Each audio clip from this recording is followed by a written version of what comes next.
Hello, my little subscribers, and welcome back to episode 4. Creep Tales Beyond Death, as usual. Gravedigger here. Lost in the Everfree Forest, part 4.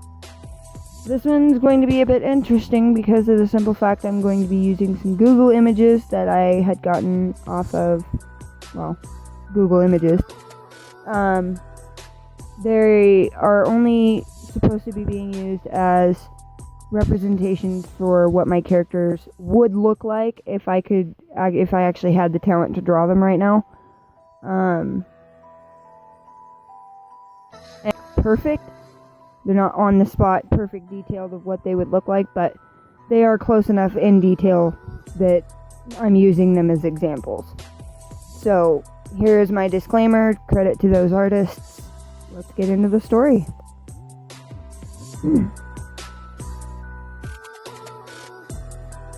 Sitting in silence for a moment before the first audio plays again. And this time, it was different. It was live feed. Shock had already taken over me, but a new kind sent a wave of pain to my heart, as I had realized that the first child was my missing sister, only 5 years old, and her name was Bellflower.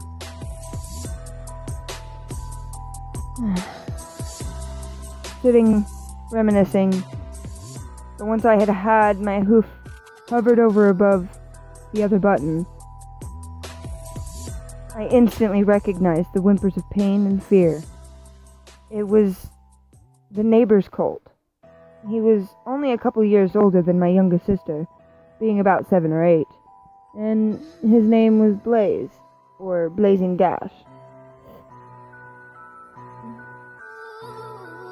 The mark was approaching, the 2-minute mark. I hover over my sister's button again, and I hear her. "Help! Please! Save me! Why am I here?" And then the mark hit. I hear a door open as the platforms with the buttons lower, as the sound from both rooms can be heard now. "Hello? Are you here to save us?" "No." "And what are you..." Ah! Screams of agonizing pain could be heard from the main room. While that's going on, her body bends and shakes as the taser was thrust into her ribcage a few more times before the guards stop, turn, and walk out of the room, leaving the young filly to cry and scream and beg. While that was going on, "You fucking monsters! Why are you doing this to kids? Why am I even here?" The hooded pony. "Yes, well, I can give you the answer as to why you're here. Though, you're not going to like it." "Well, it's simple. Entertainment. And you are the main event. And, well, as for the children, that's simple too. But you'll figure that out for yourself in time. You are one sick freak, you know that, don't you? This is cruel and wrong." "Yes, well, that's not even the best part. My dear, just wait until you make your choice." The buttons go back to their normal positions at arm's reach, and unfortunately my sister was going to be my choice. I'm all she has on the outside, so if I die... I hovered my hoof over her button. She was screaming, crying. I pushed her button and died inside as I heard her push to her demise behind a metal door.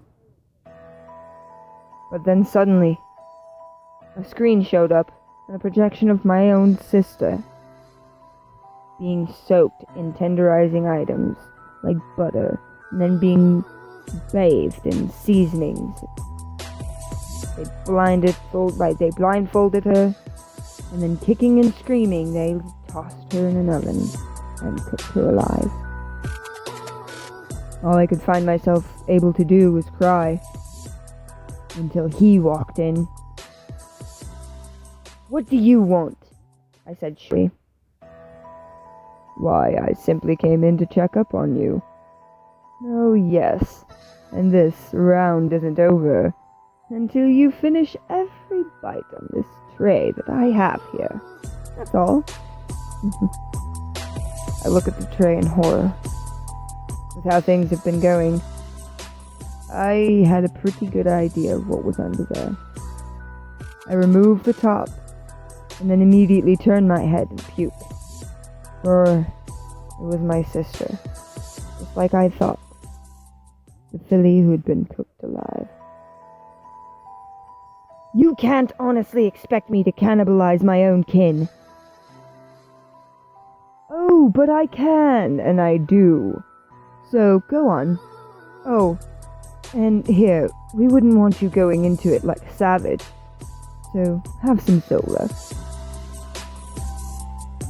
And with that, I see the door shut, and the timer stopped above it. But it suddenly cracked open, only for me to hear, "Oh, and one more thing. If you fail to finish this by the end of the timer, the other child will then die as well." The door slammed,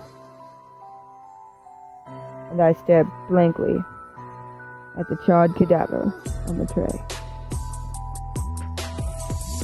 Why? Why was this happening? Why are all the children getting punished and killed? I wondered to myself. A new narrator takes over at this point in time. The timer above the door says she has exactly 2 hours to finish eating, or the other child dies as well. And with that thought in mind, she began eating. She started by taking a small bite out of her sister's shoulder, now stiff and hard, slightly cold. She wanted to vomit, but didn't, in fear that it would make it even harder to do this, if that's even possible. And with every bite she takes, the more tears that stream down her face. It takes all but the last 10 minutes before she finally finishes her task. The tall stallion, still wearing the hood, walks in and sees that the deed had been done. "Oh, good. So you enjoyed your meal. Well, there will be plenty of other fun tasks ahead, so just prepare yourself while I go and set up your next game." And unfortunately, that is all the time we have for today. So, I hope you guys enjoyed it. That's all I can say at this point. If you want to see more, well, like, comment, and subscribe. If you don't, well, why are you here?